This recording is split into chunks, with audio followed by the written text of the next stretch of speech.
कहानी का नाम छोटू और जादुई पतंग। एक बार की बात है, एक छोटे से गांव में छोटू नाम का लड़का रहता था।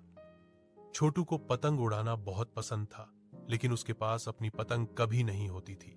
वह हमेशा दूसरों की पतंग देखकर मन मारता था। एक दिन मकर संक्रांति के मेले में छोटू उदास बैठा था। तभी एक बूढ़ी दादी आई और बोली, बेटा उदास क्यों हो? छोटू ने कहा, दादी मेरे पास पतंग नहीं है।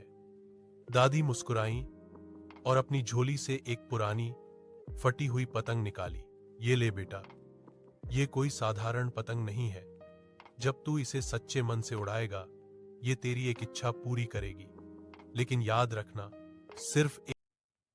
छोटू बहुत खुश हुआ। उसने घर जाकर पतंग को अच्छे से जोड़ा, नई डोर लगाई और छत पर चला गया। हवा तेज थी।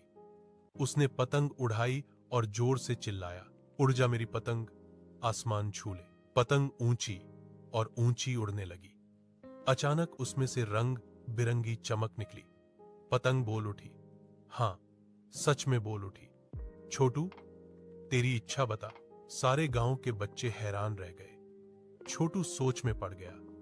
वह बहुत कुछ मांग सकता था, नई साइकिल, ढेर सारे खिलौने, चॉकलेट।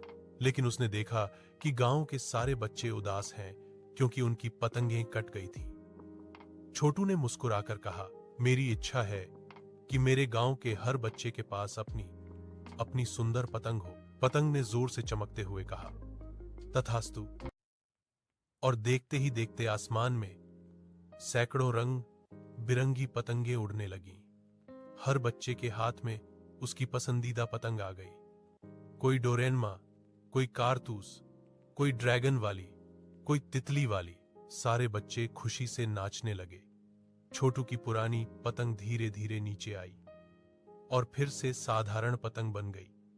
छोटू ने उसे गले लगाया और कहा, शुक्रिया पतंग, तूने मुझे सिखाया कि अपनी खुशी दूसरों के साथ बांटने से और भी ज्यादा बढ़ जाती है। उस दिन के बाद गांव में हर संक्रांति पर सबसे ऊंची पतंग छोटू उड़ाता था और सबसे ज्यादा मुस्कुराता भी वही था। कहानी खत्म। मोरल, सच्ची खुशी बांटने में है। आप इसे